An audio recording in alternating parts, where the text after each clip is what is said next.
Assalamualaikum warahmatullahi wabarakatuh. Hai Sobat SMK, apa kabar semua? Kami dari SMK Negeri 2 Kalianda, Lampung Selatan. Pada kesempatan ini kami akan belajar tentang membesarkan ikan lele. Mau tahu caranya? Yuk belajar bersama.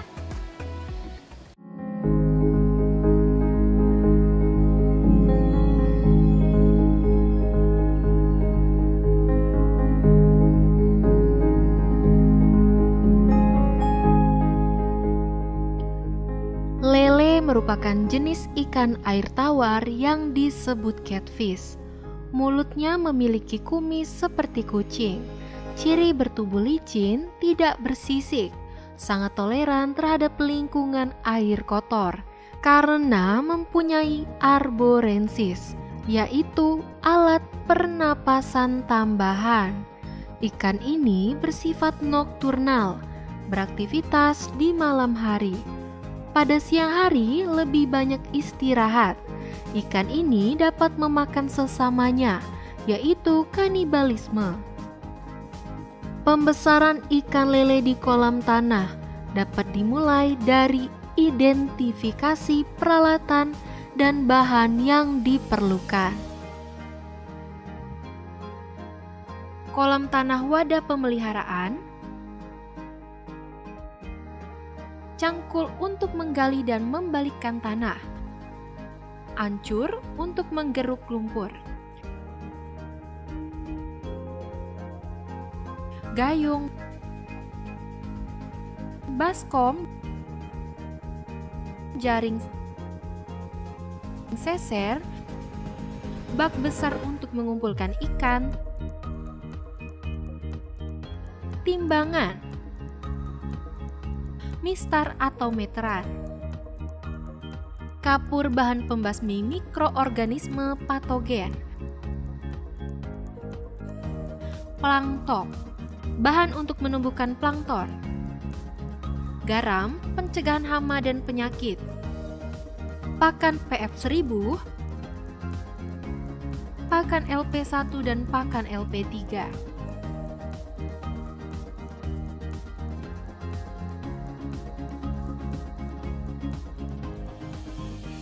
Keberhasilan pembesaran ikan lele tergantung dari persiapan kolam tanah sebagai wadah dan medianya. Langkah-langkah persiapan kolam tanah: 1. Pengeringan, 2. Pengangkatan lumpur, 3. Pengapuran, 4. Pengisian air, 5. Plankton.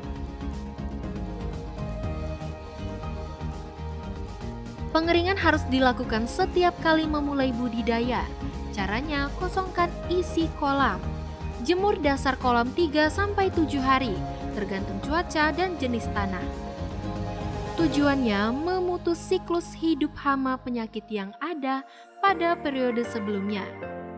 Sinar matahari dapat membunuh mikroorganisme patogen dan menghilangkan gas-gas beracun yang terperangkap di dasar kolam.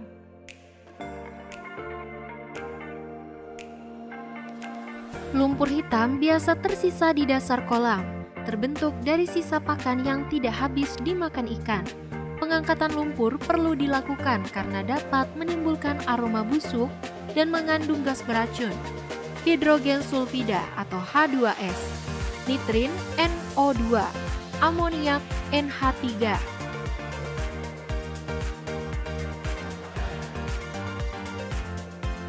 Kolam tanah yang telah dipakai sebelumnya, keasamannya meningkat atau pH-nya menurun.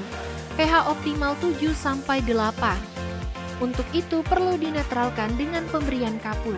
Tujuannya menyeimbangkan pH dan meminimalisir mikroorganisme patogen. Dosis kapur 10 ppm dengan perhitungan sebagai berikut.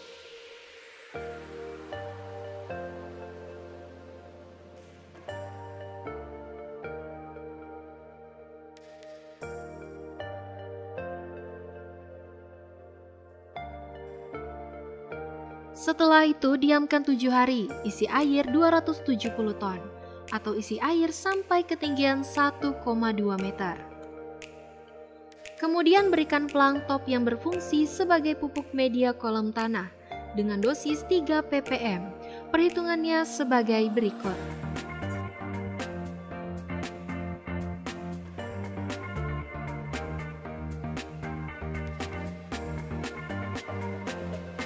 Lalu larutkan 1 liter Plangtop ke dalam 7 liter air ini sesuai petunjuk pada kemasan. Setelah itu siramkan secara merata ke dalam air media kolam tanah. Diamkan selama sepekan dan kolam akan subur tumbuh Plangtop sebagai pakan alami.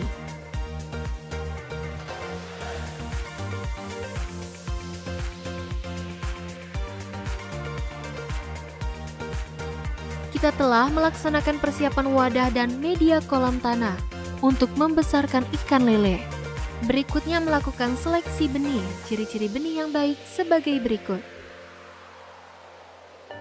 Sehat, tidak memiliki penyakit apapun, bergerak aktif, tidak bisa diam, tidak cacat dari ujung kepala hingga ujung ekor. Gerakan lincah dan cepat, aktif melakukan oksigenasi. Warnanya sama dengan lainnya, ukurannya seragam, mampu menahan arus air. Sebelum penebaran benih, lakukan proses aklimatisasi, bertujuan melakukan adaptasi suhu lingkungan. Penebaran benih dilakukan pada pagi atau sore hari, suhu tidak panas untuk menghindari stres. Ukuran benih sekitar 5-8 cm.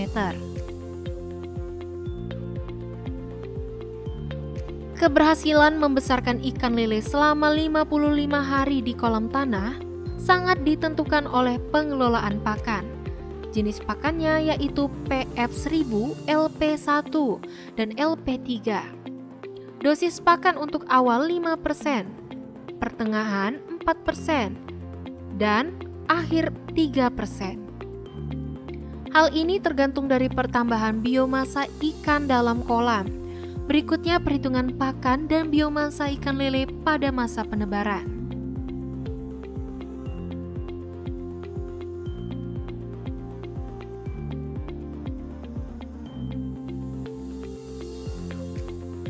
Frekuensi pemberian pakan 3 kali per hari, yaitu pada pagi pukul 07.30, sore pada pukul 16.30, dan malam pada pukul 23.00.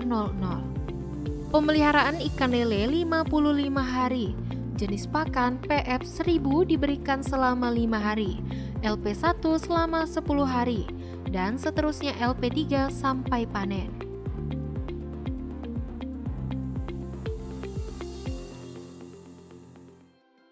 Pengelolaan air perlu diperhatikan sejak benih ditebar.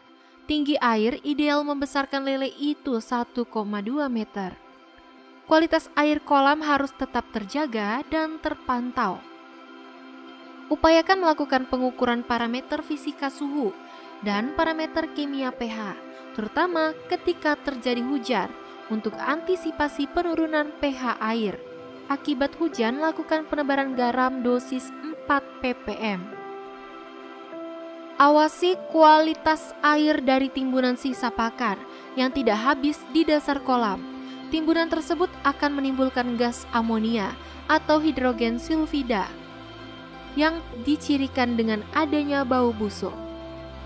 Jika muncul bau busuk, buang sepertiga air bagian bawah, kemudian isi lagi dengan air baru.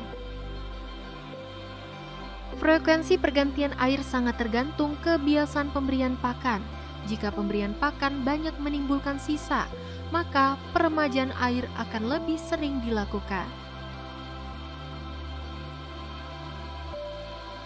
Hama paling umum dalam budaya ikan lele predator seperti lingsang ular, sero, musang air, dan burung.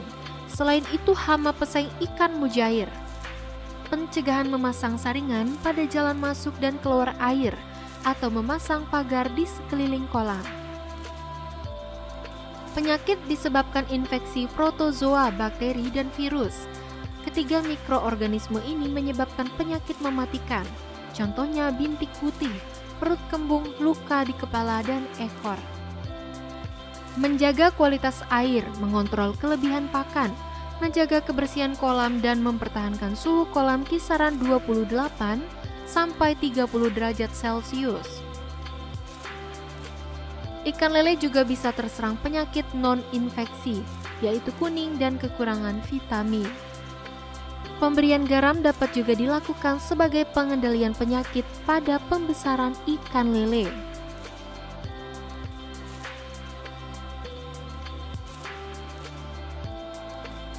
Tahap berikutnya adalah pengecekan pertumbuhan ikan lele. Sampling dilakukan 2 pekan sekali hingga panen. Tujuannya mengetahui tingkat pertumbuhan dan pendugaan total biomasa untuk penyesuaian kebutuhan pakan ikan. Teknik pelaksanaan dengan mengambil 1-2% ikan sampel dari total populasi, lalu menimbang menghitung berat rataannya.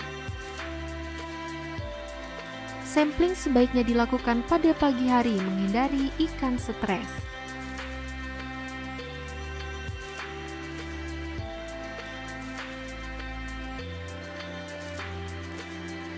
Pemanenan dilakukan setelah dipelihara 55 hari dari ukuran tebar 5-8 cm dengan bobot rata-rata per ekor 2,5 gram mencapai 30 cm.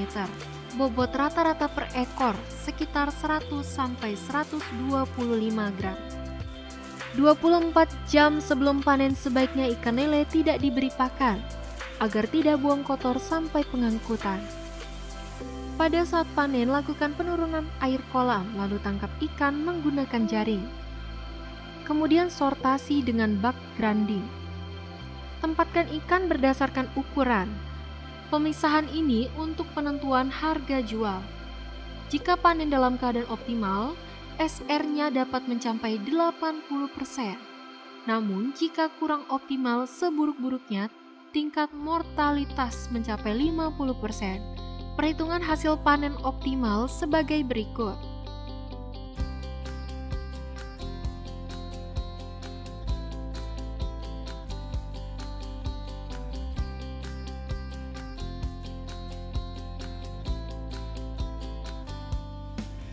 Tahap akhir pembesaran ikan yaitu penjualan, memenuhi permintaan pasar.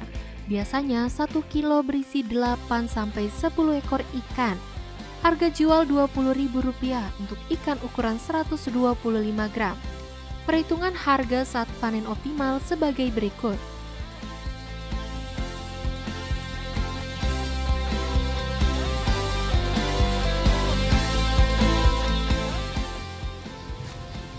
Gimana, mudah bukan? SMK bisa!